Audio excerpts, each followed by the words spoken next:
कर्मों का फल तो भोगना ही पड़ता है। सुने द्रौपदी और कर्ण का अंतिम संवाद। महाभारत भारतीय इतिहास की सबसे बड़ी और विनाशकारी घटना थी। इस महायुद्ध की अनेक वजह छिपी थी, जिनमें से एक महत्वपूर्ण घटना थी द्रौपदी का चीरहरण। यह वह क्षण था जिसने पूरे कौरव वंश के पतन की नींव रखी थी।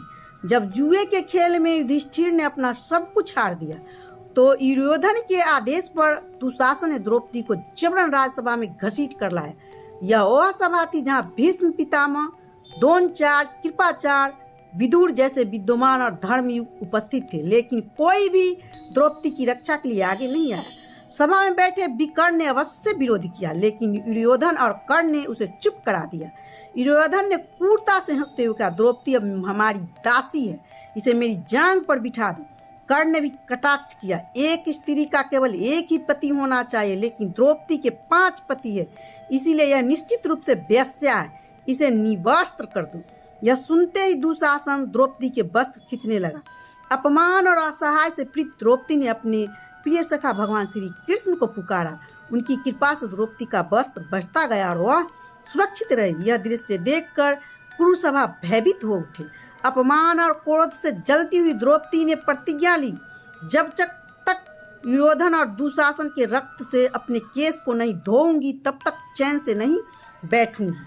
इसके बाद पांडव को 12 वर्ष का वनवास भोगना पड़ा, लेकिन द्रौपदी का अपमान उसके लिए आत्मा में गहराई में समाया हुआ था। वनवास के दौरान एक दिन की घटना इस कथा का एक भावनात्मक और मार्मिक अध्याय बन गई है। वनवास का 1 वर्ष बीत चुका था, लेकिन द्रौपदी के हृदय में अपमान और प्रतिशोध की आग अभी धधक रही थी। एक दिन वह वन में जल लेने के लिए निकली। सकड़ी पगडंडी से होते हुए जब वह चौराहे मार्ग पर पहुंची, तो उसने देखा कि सामने से एक रथ आ रहा था। यह देखकर वह ठिठक गई।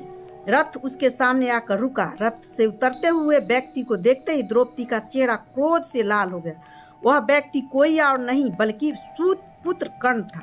प्रणाम देवी, कर्ण ने सिर झुकाकर कहा। द्रौपदी ने घृणा से उत्तर दिया, मुझे एक सूत पुत्र के प्रणाम की आवश्यकता नहीं। तू यहाँ क्यों आया है? क्या तुम्हें अपने प्राणों का भय नहीं है? मेरे पति तुम्हें देखते ही मार डालेंगे। कर्ण की आंखों में पछतावा की भावना झलक रही थी।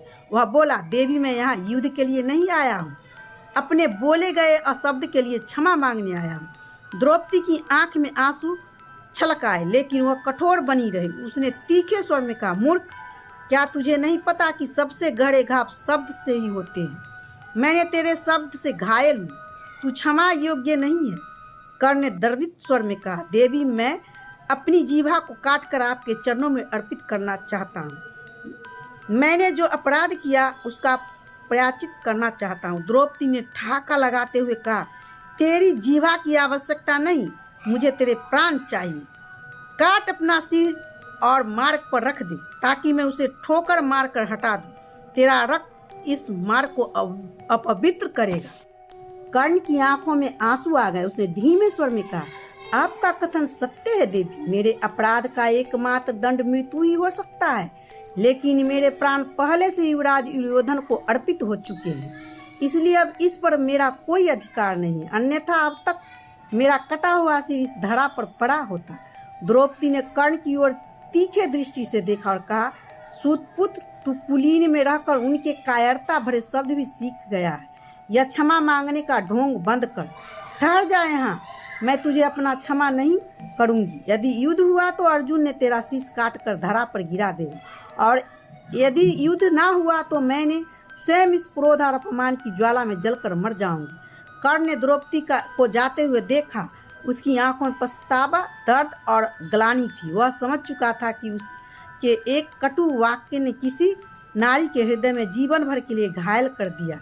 इस क्षण कर्ण को अपनी गलती का एहसास हुआ, लेकिन नियत उसने अपनी गलती सुधारने का अवसर नहीं देने वाली थी। कई वर्षों बाद जब महाभारत का युद्ध हुआ, तो वही कर्ण अर्जुन के हाथों वीर गति को प्राप्त हुआ।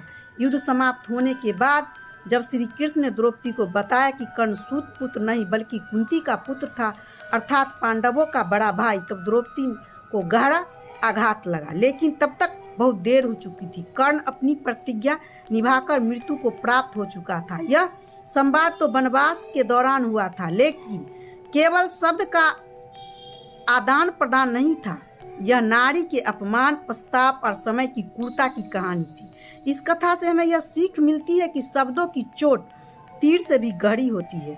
कई बार क्रोध के कहे गए शब्द जीवन भर का पश्चाताप बन जाते हैं। कर्ण ने अपने शब्दों से जो घाव दिया था वह द्रौपदी के हृदय में जीवन भर के लिए अमिट बन गया।